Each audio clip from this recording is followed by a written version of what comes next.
I love Mohammad का जो मामला था कानपुर से शुरू हुआ। तमाम पोस्टर्स लगे आई लव महादेव, फिर योगी आदित्यनाथ सूबे के मुख्यमंत्री, उनके लिए फिर बुलडोज़र का पोस्टर लगता I love.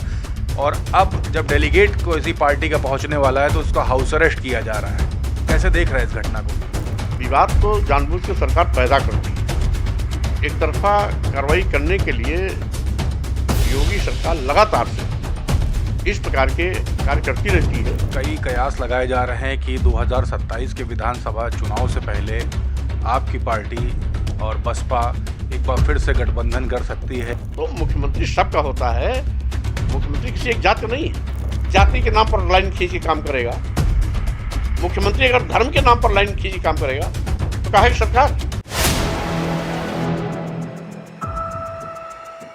4 PM news network में आप सभी का स्वागत है। मैं हूं क्षितिज कांत। बरेली की घटना के बाद आप लगातार देख रहे हैं कि इस मामले को काफ़ी तूल दिया जा रहा है। कानपुर से आई लव मोहम्मद का मामला शुरू होता है और पोस्टर वॉर के ज़रिए तमाम आप देख रहे हैं, तमाम पोस्टर्स लगाए जा रहे हैं, जिससे इस मामले को काफ़ी तूल दिया जा रहा है। आज आप देख रहे हैं कि लगभग 14 लोग समाजवादी पार्टी के शीर्ष नेतृत्व के जब बरेली बढ़ने वाले थे तो उनको हाउस अरेस्ट कर लिया गया। हमारे साथ बात करने के लिए स्वामी प्रसाद मौर्य जी हैं, काफ़ी दिग्गज नेता हैं हमारे साथ। स्वामी जी, आई लव मोहम्मद का जो मामला था कानपुर से शुरू हुआ। तमाम पोस्टर्स लगे आई लव महादेव, फिर योगी आदित्यनाथ सूबे के मुख्यमंत्री, उनके लिए फिर बुलडोज़र का पोस्टर लगता आई लव। और अब जब डेलीगेट किसी पार्टी का पहुंचने वाला है तो उसका हाउस अरेस्ट किया जा रहा है। कैसे देख रहे हैं इस घटना को पूरा? कुल मिलाकर के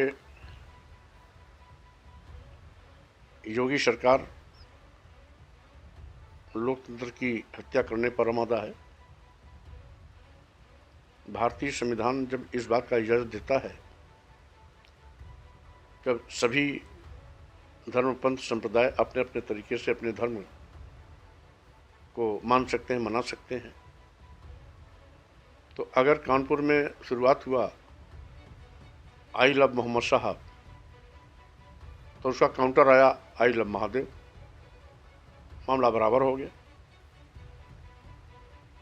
फिर अगर मोहम्मद साहब को मानने वाले आई लव मोहम्मद साहब कह रहे हैं, महादेव जी को मानने वाले लोग आई लव महादेव कह रहे हैं, तो ये बात अपनी अपनी जगह दोनों जायज़ है। इसलिए किसी प्रकार की बात का तो प्रश्न ही नहीं उठता। विवाद तो जानबूझ के सरकार पैदा करती है। एक तरफा कार्रवाई करने के लिए योगी सरकार लगातार से इस प्रकार के कार्य करती रहती है। हिंदू मुस्लिम मस्जिद मंदिर मुद्दा जिंदा बनाए रखती है, क्योंकि आज योगी सरकार सभी मुद्दों पर फेल है।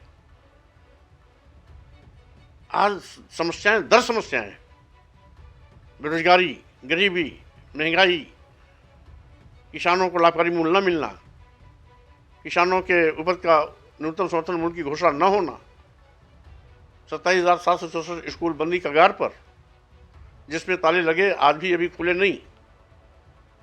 आज पूरा प्रदेश जंगल राज बन गया है, कानून व्यवस्था ध्वस्त हो चुकी है, गुंडे माफिया अपराधी बेखौफ कानून की धज्जियां उड़ा रहे हैं, SC ST OBC के आए गए दिन नौजवान मारे जा रहे हैं, बहन बेटियां बलात्कार शिकार बनाई जा रही हैं। अपराध के मामले में पूरे देश में उत्तर प्रदेश दलित उत्पीड़न के मामले में नंबर 1 है। इन पर बहस न हो, इसलिए साजिश के तहत भाजपा सरकार हमेशा हिंदू मुस्लिम मस्जिद मंदिर को ला करके जनता के सामने रखती है, जिससे कि लोग इसी में टकराते रहें और भाजपा की कमियों पर पर्दा पड़ा रहे। रही बात बरेली में कौन सा पहाड़ टूट गया था, लोग जिलाधिकारी ज्ञापन देने जा रहे थे। ये लोकतांत्रिक परंपरा है, कभी कोई समस्या क्षेत्रीय समस्या होती है तो लोग जिलों में जिलाधिकारी को ही ज्ञापन देते हैं या कभी कमिश्नर को देते हैं। बात उससे बड़ी, कभी कभी उत्तर प्रदेश में भी लोग आते हैं ज्ञापन देने मुख्यालय पर, राजधानी में, माननीय मुख्यमंत्री को, माननीय राज्यपाल जी को। तो ये तो एक लोकतांत्रिक प्रक्रिया है। और रही बात अब मुख्यमंत्री का ये कहना कि गजवाए हिंद नहीं चलेगा, ये मुख्यमंत्री की भाषा है। और गजवाए हिंद नहीं चलेगा, बहराइच में क्या हुआ? जय श्री राम, जय बजरंगबली का नारा लेकर के पूरे बहराइच के लोगों ने जलाया। मुस्लिम बस्तियों के घरों पर चढ़ करके उनके मजहबी झंडे उतारे, दुकानें जलाई, पूरा बहराइच धूम धूम जलने लगा। इतने आक्रामक हुए कि पुलिस पर भी हमला किया।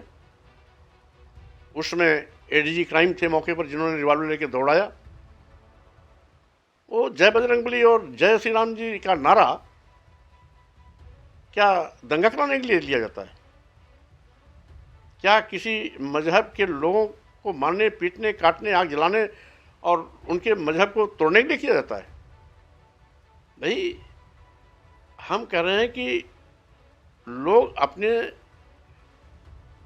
आराध्य की पूजा करें, लेकिन आराध्य का नाम लेकर के उत्पात करने की छूट किसको दी है? अगर उत्पात हुई तो सरकार क्यों चुप कान में तिल डाल के क्यों बैठी रही? क्या वो गजवाए हिंद नहीं था क्या?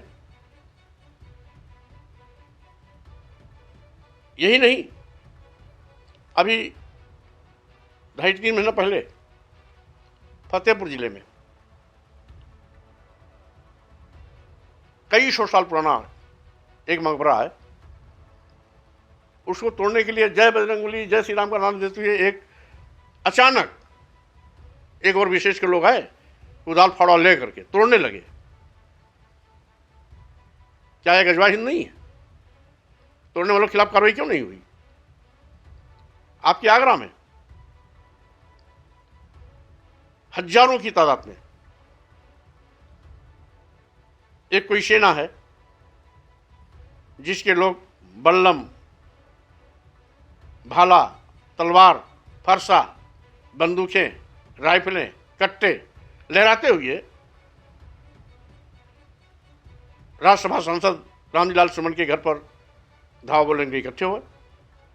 वो नंगा नाच हुआ। माननीय मुख्यमंत्री जी आगरा में थे, वो गजवाए हिंद नहीं दिखाई पड़ा इनको। तो मुख्यमंत्री सबका होता है, मुख्यमंत्री किसी एक जात का नहीं है, मुख्यमंत्री किसी एक धर्म का भी नहीं है। उत्तर प्रदेश में जितने भी लोग हैं वो सबके मुख्यमंत्री हैं, जितने भी धर्म, पंथ, संप्रदाय हैं सबके मुख्यमंत्री हैं। और मुख्यमंत्री अगर जाति के नाम पर लाइन खींच के काम करेगा, मुख्यमंत्री अगर धर्म के नाम पर लाइन खींच के काम करेगा, तो कहा कि सरकार किस बात की कानून व्यवस्था? प्रदेश जंगलराज बनेगा ही बनेगा। आज यही हो रहा है।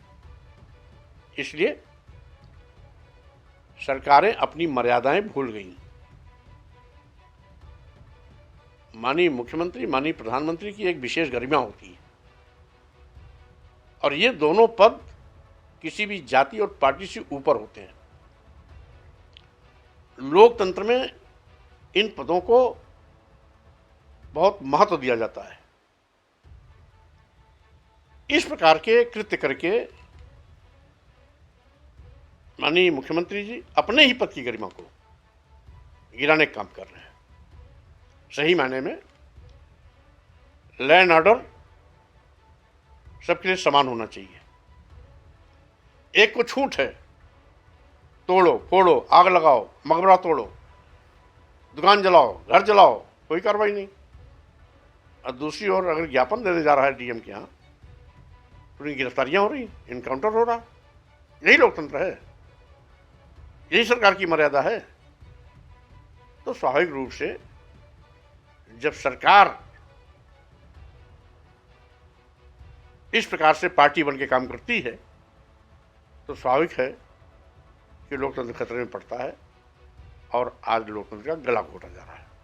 स्वामी जी, क्या आपकी पार्टी का भी डेलीगेट या आप बरेली जाएंगे उनके घरों पर जिनकी गिरफ्तारी हुई है या जिनके ऊपर लाठीचार्ज हुई थी?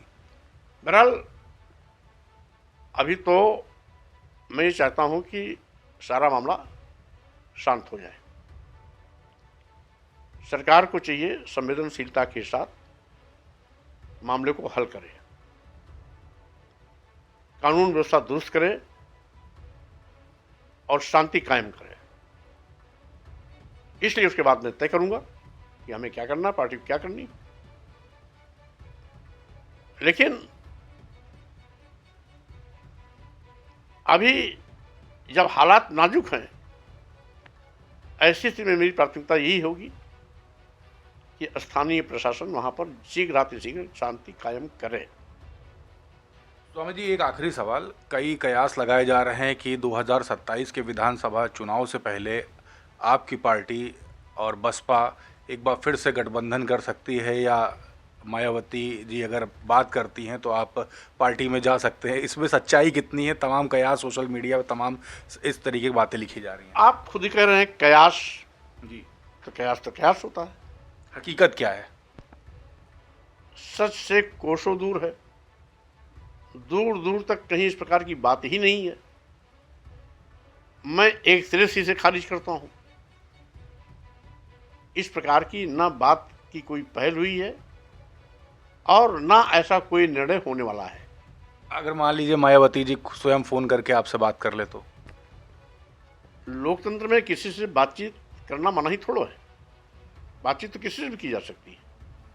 लेकिन आज बीएसपी जिस आइडियोलॉजी के लिए जानी जाती थी, उस आइडियोलॉजी से हट गई है। अब बीएसपी अपने बाबा साहब के मिशन मानव काशीराम के सामाजिक परिवर्तन आंदोलन से नाता तोड़ा है, इसीलिए इस दुर्गति को बीएसपी पहुंची। अगर बाबा साहब के मिशन मानव काशीराम जी के सामाजिक परिवर्तन आंदोलन से नाता फिर जोड़ ले तो स्वाभाविक रूप से बातचीत करने में कोई गुरेज नहीं होगा। लेकिन ऐसी हालत में जब तक वो बाबा साहब के मिशन से दूरी बनाए हैं, मानव काशीराम के सामाजिक परिवर्तन आंदोलन से दूरी बनाए हुई है, ऐसी हालत में बात करना कभी संभव नहीं। आपने एक यात्रा की, उसकी चर्चा काफ़ी रही। क्या उसके बाद किसी पार्टी से अभी तक के बातचीत नहीं हुई है? किसी ने फ़ोन नहीं किया कि आगे आके जुड़ो? फिलहाल अभी मेरी यात्रा चल रही है जी। अभी तो मैंने 42 जिले ही पूरे किए हैं। अगला कार्यक्रम मेरा बुंदेलखंड का बन गया है। इसलिए जब तक हम पूरे प्रदेश का दौरा नहीं कर लेंगे, न किसी से बात करनी है और न किसी की सुननी। हम अपना संगठन मजबूत करने में लगे हुए हैं और 27 अभी चुनाव दूर है। जब 27 चुनाव नज़दीक आएगा तो कब क्या किया जाना चाहिए, उस समय हम समान विचारधारा वाले दलों के साथ, साथियों के साथ बात करेंगे। फिलहाल अभी बात करने की आवश्यकता मैं नहीं समझता हूँ। बिल्कुल, बहुत बहुत धन्यवाद। तो स्वामी प्रसाद मौर्य जी से हमारी बात हो रही थी। तमाम डेलीगेट्स इंडिया गठबंधन के आज जो बरेली जाने वाले थे, उनको हाउस अरेस्ट कर लिया गया। बरेली की घटना को लेकर स्वामी प्रसाद मौर्य जी खुलकर बात की है हमसे, और साथ ही साथ जो तमाम जो कयास लगाए जा रहे थे कि बसपा के साथ गठबंधन हो सकता है या फिर किसी अन्य पार्टी के साथ लगातार चर्चा हो रही है, उसको सिरे से खारिज कर दिया है। 2027 के विधानसभा चुनाव नज़दीक आने तक का इंतज़ार करना पड़ेगा, तब पता चलेगा कि समान दल कौन से हैं और किन से चर्चा होकर आगे चुनाव लड़ा जाएगा। फिलहाल तमाम अपडेट्स के लिए जुड़े रहिए 4PM न्यूज़ नेटवर्क के साथ। मैं हूं क्षितिज कांत, कैमरा पर्सन शुभम के साथ। धन्यवाद।